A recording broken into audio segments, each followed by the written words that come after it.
السلام عليكم ورحمة الله وبركاته. ازيكم يا حبايبي؟ عاملين ايه؟ يا رب تكونوا بخير. معاكم اماني من قناة اكلة هنية مع اماني. النهاردة باذن الله وصفتنا وصفة مش عادية، وصفة بقى ايه؟ التورتايه بالشوكولاتة. هتبقى جميلة جدا لانه الطلب عليا ان انا اعملها باذن الله. هتكون تحفة جدا وهتشوفيها وهتستمتعي جدا بيها وانت بتتفرجي عليها، وان شاء الله وانت بتعمليها هتقولي مفيش ابسط من كده ولا اجمل من كده ولا اروع من كده. وبجد هي بسيطة جدا وسهلة، والتزيينة بتاعتها جميلة قوي ورقيقة جدا للغاية. تعالوا بقى نشوف المقادير وطريقة التحضير. اول حاجة معانا 6 بيضات. احنا هنعمل تورتايه كبيرة بتاع نص كيلو دقيق الاسبونج. تمام. ضفت ال6 بيضات وضفت عليهم 3 نقط كده او 4 نقط من الفانيليا البني. دايما بحب اضيف فانيليا بني عشان تشيل زفارة البيضة وتكون حلوة قوي وما فيهاش اي ريحة زفارة من البيض. تمام. خفقت كده الاول البيض بالمضرب الكهربائي شويه كده بتاع 5 دقايق، وهبتدي اضيف بقى بعد ما اخلص البيض هضيفه بقى على طول على الدقيق الاسبونج. تمام. انا جبت دقيق الاسبونج، الدقيق الاسبونج نص كيلو بيعمل لي تورتايه كبيره من التورته بتاعتي. تمام. ابتديت بقى نزلت بالبيض معايا على الدقيق الاسبونج. طيب الدقيق الاسبونج عندي انا هنا عندي دقيق اسبونج ابيض. تمام. بس انا بعد كده هضيف عليه الكاكاو. تمام.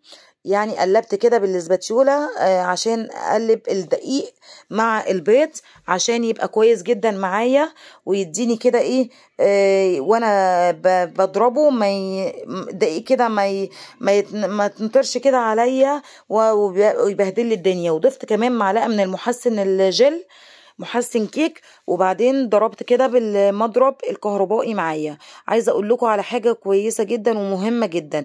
ما ينفعش الطريقه دي طريقه الاسبونج نعملها بمضرب عادي او مضرب يدوي. لازم يكون يا اما مضرب كهربائي يا اما عجانه. تمام. لان هو ده الاسبونج ما بيرتفعش الا بالضرب الكتير، يا اما بالكهربائي يا اما بالعجان. تمام.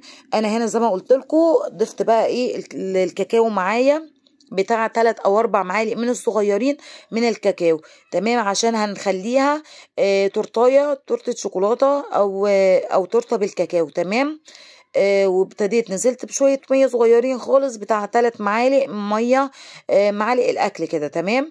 وابتديت ضربت كده معايا بالمضرب تاني عشان أقلب كل القوام مع بعضيه، الدقيق بالكاكاو عشان يندمج مع بعضيه ويدوني أحلى تورتاية جميلة جدا. أنا طبعا كنت مشغلة كمان البوتاجاز معايا على درجة حرارة 170 درجة عشان الفرن تدخل الصينية وهي الفرن ايه سخن معايا ويستوي على طول. ما ينفعش ندخل اي تورت او اي كيكات على درجة حرارة باردة او الفرن يكون بارد.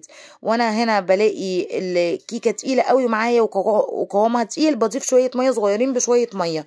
انا هنا عندي صينية مقاس كبير من اكبر مقاس من الصواني بتاعتي، يعني اللي هي الصواني اللي هي 3 صواني في بعض، دي اكبر مقاس. وضفت ورقة الزبدة قصاها كده على شكل دايرة، وضفت عليهم شوية زيت صغيرين وقلبتهم بالفرشة الصغيرة السيليكون. وابتديت بقى نزلت عليهم بالقوام بتاع الايه بالكيكة كلها، وشايفين قوامها عامل ازاي؟ ما شاء الله جميل جدا. هي كده متماسكة ولا تقيلة ولا خفيفة وجميلة جدا وقوامها ممتاز زي ما انتوا شايفين كده. وهبتدي اظبطها كده معايا وادخلها الفرن، وهي مش بتقعد كتير في الفرن، بتاع تلت ساعة او نص ساعة بتكون خلصت معايا. وكل واحد برضو على حسب درجة حرارة بتاع الفرن بتاعه وبصي عليها من وقت للتاني. ده الكريم شانتيه، ضفت عليه مية مثلجة وسكر بودرة مطحون. تمام. انا طبعا كنت جايباه خام من غير سكر، وابتديت ضفت كده طبعا السكر على حسب ايه الرغبة، زي ما انت محبة بقى ايه السكر بتاعك محلون او يدوبك مظبوط. بتضيفي شويه صغيرين ميه بشويه صغيرين لحد ما تلاقيه بيتقل معاكي، تضيفي شويه كمان. تمام. لحد ما تخلصي الكميه بتاعتك كلها، او تكوني حاسه ان خلاص كده ظبط معاكي. تمام. انا طلعت الصينيه وكمان ضفتها شويه في الفريزر بتاع ساعه لحد بس ما كانت بردت معايا. تمام. ورجعت خدت تاني كريم شانتيه، انا كنت حاطاه كمان في التلاجة، ضفت عليه الكاكاو بتاعي، وهبتدي بقى اخفق كده الكريم شانتيه بالكاكاو عشان يديني طبعا الكريمه ما تكونش لونها ابيض، تكون لونها كده ايه، يعني غامق شويه زي ايه. طبعا الكيكه اللي هي الجاتو بالشوكولاته بيكون حلو قوي كمان لما يكون الكريمه عليها ايه كاكاو، ويبقوا الاتنين مندمجين مع بعض بيدونا نتيجه هايله. لقيت الكريمه الكاكاو بتاعها قليل، ضفت كمان شويه وقلبتها، وانا هنا بطلعها بعمل الحروف كده بالاسباتيولا وبقلبها، وبطلع ورقه الزبده زي ما انتم شايفين. طلعت معايا بكل سهوله وجميله جدا وهشه وطريه ما شاء الله، الله اكبر عليها. لو انتوا لسه معايا لحد دلوقتي من الفيديو، يا ريت ما تنسونيش في اللايك والاشتراك وفعلوا تنبيهات الجرس للكل لو انتوا لسه مش مشتركين. وابقى خدوا بقى جولة على ايه الفيديوهات بتاعتي اللي انا بنزلها، وبسكينة عادية خالص. وهبتدي اقسم التورتايه بتاعتي ل3 طبقات عشان تكون مظبوطة معايا وتديني نتيجة هايلة. تمام. دي كانت كده اول طبقة، وهبتدي الطبقة التانية هقسمها كده زي ما انتوا شايفين. وانا بقسم كده بحاجات عادية خالص من البيت، ولا عندي المعدات اللي هي بتاع الحاجات الادوات الحلواني كده، ولا اي حاجة. جميلة جدا يعني. في مثلا منشار كده اللي هو بيقطعوا بيه التورتايه، وطلعت معايا مظبوطة وزي الفل، وكلها مقاس واحد، ولا صغيرة ولا تخينة من ناحية ولا رفيعة. كان كان معايا عندي عسل، ضفت عليه شوية مية صغيرين، وكان السيرب بتاعي يعني عشان يدي هشاشة اكتر للتورتايه بتاعتي، اكتر ما هي كمان كانت هشة، عشان كمان تبقى تحفة قوي وهشة ولذيذة وطعمها زي الفل وجميل.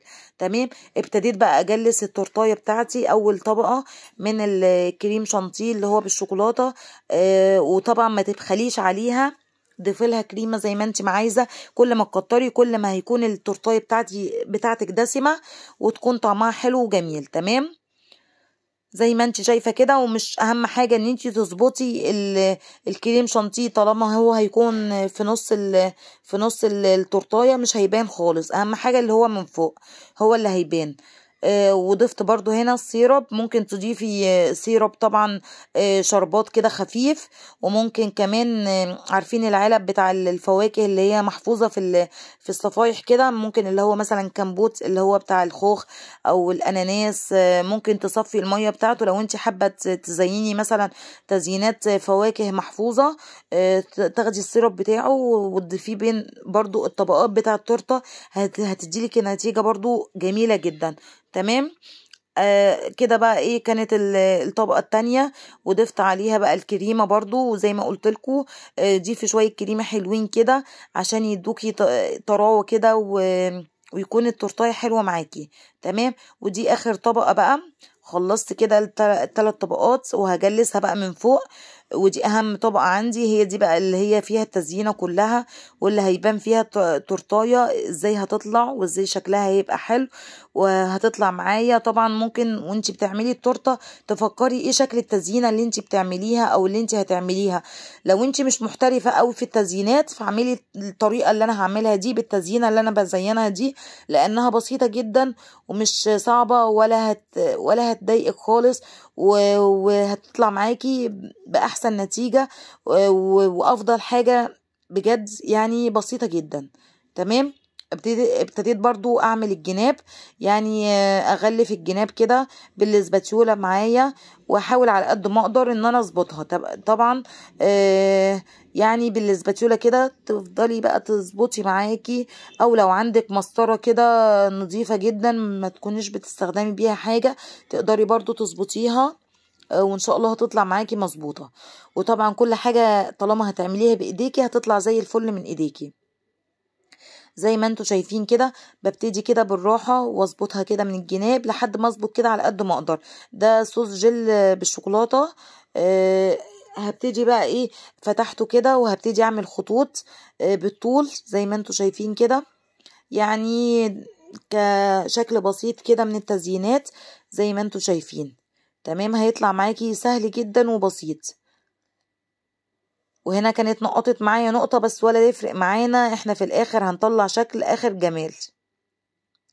ونفس الكلام بالعرض بقى زي ما انتوا شايفين بالشكل ده. وهرجع اعيد عليها تاني عشان ما ظبطتش شوية، فهعيدها عليها تاني عشان الخطوط تظبط. تمام. هي كانت الفتحة بس ايه تخينة شوية وكانت بتنزل معايا مش مظبوطة، بس في الاخر والله الحمد لله طلعت معايا بشكل جميل جدا. هتشوفوها معايا في الاخر. كده عملت المربعات بتاعتي. هبتدي بقى ايه، عندي كيس حلواني، وانا كده في الكيس الحلواني بضيف بقى الكريم شانتيه. حطيت بقى حطيت البلبله بتاعه التزيين، زي اللي هو التخينه بالظبط زي اكنها بتاع البلح الشام. تمام. وضفت كده روزيتات من جوانب التورتايه معايا زي ما انتوا شايفين عشان تدي شكل حلو في الاخر. ما شاء الله كانت حلوة قوي. والكريم شانتيه هو اصلا ما شاء الله يعني دسم وكمان مش خفيف. يعني عايزه اقول لكم لما بتخففوا الكريم شانتيه بيبقى سايل منكم، لكن لما تبقوا ظابطينه وتخين بيديكوا نفس التزيينه اللي انتوا عاملينها. مثلا لو انتوا مثلا عاملين بالبلبله بتاعتكم اللي هي بتاع الحلواني دي، هتطلع معاكم زي ما هي ومش هتتبهدل ولا تسيح ولا تبوظ خالص. عندي لولي هنا اللي هو الكريسبي لونه ابيض، ضفته ما بين المربعات بتاعه التزيينات اللي انا ضفتها بتاع الصوص الشوكولاته.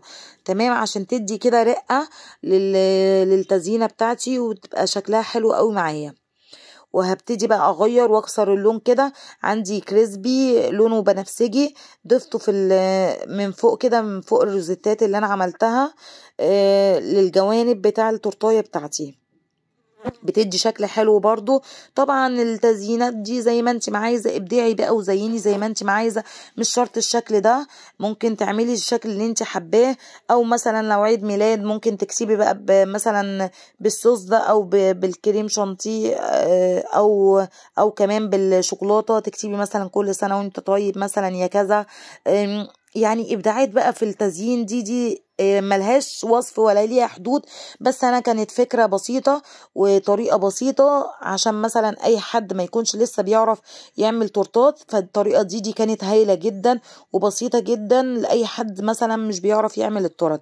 انا كنت شلتها من الصينية اللي انا كنت سويت عليها وضفتها في صينية تانية، وكانت الشكل ده في الاخر كان شكلها روعة جدا. والتزيينة بسيطة ولأي حد مبتدئ يعمل فيها يعمل ايه التورتاية دي.